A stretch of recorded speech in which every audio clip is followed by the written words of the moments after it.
बिस्मिल्लाहिर्रहमानिर्रहीम। स्टूडेंट्स, आज का जो हमारा टॉपिक है वो है जी इलेक्ट्रॉन वोल्ट। बेसिकली इसकी अक्सर डेफिनेशन आ जाती है, define electron volt. Short question के तौर पर हम इसको देखते हैं जी, ठीक है। बाज़ का इसकी एक्सप्लेनेशन भी साथ पूछ ली जाती है, इसकी डेरिवेशन पूछ ली जाती है कि आप इलेक्ट्रॉन वोल्ट को किस तरह डिफ़ाइन कर सकते हैं या किस तरह उसको ड्राइव कर सकते हैं, उसकी वैल्यू किस तरह निकाल सकते हैं। तो सबसे पहले तो हम ये देखते हैं कि इलेक्ट्रॉन वोल्ट जो है वो बेसिकली होता क्या है। ये हमारे पास एक चार्ज है जी, ठीक है। और ये चार्ज हमारे पास, इसको हम इलेक्ट्रॉन कह देते हैं, और ये इलेक्ट्रॉन इस इलेक्ट्रिक फील्ड के अंदर मूव कर रहा है पोटेंशियल डिफरेंस के अंदर।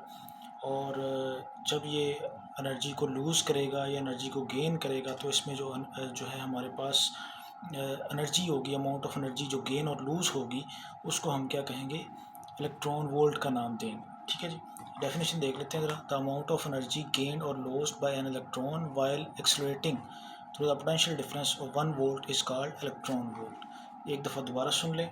इसमें ये कहा गया है कि अगर हमारे पास एक इलेक्ट्रॉन है और वो पोटेंशियल डिफरेंस के अंदर एक्सेलरेट कर रहा है, और एक्सेलरेट करते करते वो एनर्जी को लॉस भी कर रहा है या एनर्जी को गेन कर रहा है, एनर्जी हासिल कर रहा है या एनर्जी खारिज कर रहा है, तो अगर हमारे पास पोटेंशियल डिफरेंस 1 वोल्ट का होगा तो उसको हम इलेक्ट्रॉन वोल्ट का नाम देंगे, ठीक है जी। ये 1 इलेक्ट्रॉन वोल्ट की वैल्यू है जी 1.6 मल्टीप्लाई 10⁻⁻19 जूल। नेक्स्ट ही हमारे पास इसकी एक छोटी सी डेरिवेशन है। डेरिवेशन के अंदर ये एक फार्मूला है जी, delta v equal to delta u over q naught. Delta u जो है वो एनर्जी को रिप्रेजेंट कर रहा है यहाँ पे। अगर हम एनर्जी की वैल्यू निकालना चाहें तो क्यू नॉट इधर डिवाइड हो रहा है, इधर आके क्या हो जाएगा, मल्टीप्लाई हो जाएगा। अब क्यू की वैल्यू हमें दी गई है जी 1.6 मल्टीप्लाई 10⁻⁹ और पोटेंशियल कितना होना चाहिए, 1 वोल्ट। ये भी हमने डेफिनेशन के अंदर पढ़ा कि अगर हमारे पास पोटेंशियल डिफरेंस 1 वोल्ट का हो और उसमें इलेक्ट्रॉन जो है वो एक्सेलरेट कर रहा हो, तो तब हमारे पास जो है उसको हम क्या कहेंगे, इलेक्ट्रॉन वोल्ट का नाम देंगे। अब जी हमने क्या करना है, वैल्यूज़, दोनों वैल्यूज़ को इसके अंदर पुट कर देना जी, इसको इक्वेशन 1 कह दें, और Q की वैल्यू पुट कर दी। और वोल्ट जो है वो आपको पता है कि जूल पर कूलम के इक्वल होता है, 1 जूल और 1 कूलम के इक्वल। तो वोल्ट की जगह पे हमने 1 जूल और 1 कूलम लिख दिया। ये कूलम इस कूलम से कैंसिल हो गया, तो हमारे पास जो रिजल्ट आया वो है जी 1.6 मल्टीप्लाई 10⁻⁹ जूल। इसको जो है ये काइनेटिक एनर्जी भी कह सकते हैं, ठीक है। क्योंकि ये हमारे पास इलेक्ट्रॉन जो है वो डाउनवर्ड मूव कर रहा है, नीचे की तरफ आ रहा है, तो नीचे की तरफ जब कोई चीज़ आती है तो उसमें काइनेटिक एनर्जी आ जाती है। तो यहाँ पर जो एनर्जी होगी वो काइनेटिक एनर्जी की फॉर्म में होगी, 1.6 मल्टीप्लाई 10⁻⁻19 जूल, ठीक है जी। तो ये था एक छोटा सा टॉपिक जिसके अंदर ये बताया गया था कि इलेक्ट्रॉन वोल्ट जो है क्या होता है। नेक्स्ट टॉपिक इसी वीडियो के अंदर हम उसको जो है वो कवर करेंगे, comparison between electric field, electric force and gravitational force. ये भी शॉर्ट क्वेश्चन है, अक्सर आ जाता है पेपरों के अंदर। अगर हम इलेक्ट्रिक फोर्स की बात करें तो उसका फार्मूला हमने जो है वो ड्राइव किया था, F equal to k Q1 Q2 over r square. इसको कूलम फोर्स भी बोलते हैं। और अगर हम ग्रेविटेशनल फोर्स की बात करें तो इसका फार्मूला होता है F equal to G M1 M2 over r square. G is the gravitational constant here, M1 mass है और M2 भी मैस है, और R जो है वो रेडियस को रिप्रेजेंट कर रहा है। इसके बाद अगर हम K की कांस्टेंट की बात करें तो इलेक्ट्रिक फोर्स के अंदर जो कांस्टेंट है 9 मल्टीप्लाई 10⁻⁹ न्यूटन मीटर स्क्वायर पर कूलम स्क्वायर, ये उसकी वैल्यू है। अब अगर हम जी की बात करें तो ये इसकी value 6.673 multiply 10⁻⁻11 newton metre square पर केजी स्क्वायर होती है।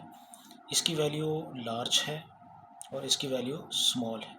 इसकी रेंज शॉर्ट रेंज होती है क्योंकि ये चार्जेस के दरमियान होता है। और अगर हम ग्रेविटेशनल फोर्स की बात करें तो इसकी लॉन्ग रेंज होती है, यानी कि जहाँ जहाँ पर ग्रेविटी एक्ट कर रही होती है, हमें पता है कि अर्थ जो है वो ग्रेविटेशनल फोर्स लगा रही होती है हर ऑब्जेक्ट के ऊपर, तो इसकी रेंज जो है बहुत ज़्यादा होती है as compare to electric force.